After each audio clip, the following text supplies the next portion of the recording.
ग्रह जो है जिनकी दशाएं हैं वो पृथ्वी से लाखों किलोमीटर दूर हैं, लेकिन मैंने दो चार अंगूठियां डाल ली और उनका जो इफेक्ट है वो कम हो गया।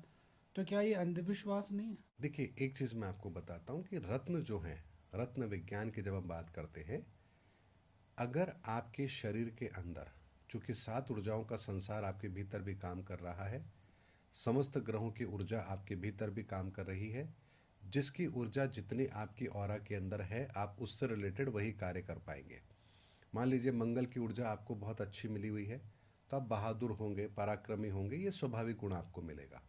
लेकिन अगर मान लीजिए मंगल की ऊर्जा नेगेटिव है और कमज़ोर है, तो आप डरपोक किस्म के होंगे, और बहादुरी तो आप भूल ही जाइए। तो ये आपके भीतर कमियां होंगी।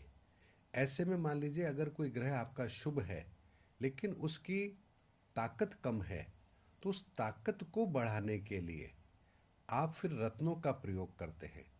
और रत्न इस धरती पर उन ग्रहों की ऊर्जाओं के प्रभाव से धरती के गर्भ में वो रत्न पैदा होते हैं।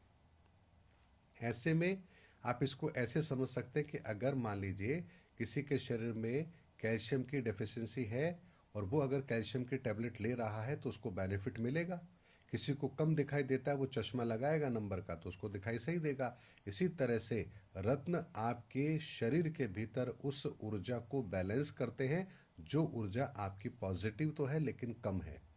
लेकिन कभी भी नकारात्मक ग्रह का रत्न कभी नहीं पहनना चाहिए। अगर आप ऐसा करते हैं तो उसका नेगेटिव इफेक्ट आपको देखने को मिलेगा। इसलिए रत्न का प्रयोग केवल और केवल कुंडली देखकर होता है, महादशा देखकर होता है। ये एक तरह का ट्रीटमेंट है जो आपको लेना चाहिए, लेकिन कब लेना चाहिए? जब वो आपके लिए अत्यंत आवश्यक हो।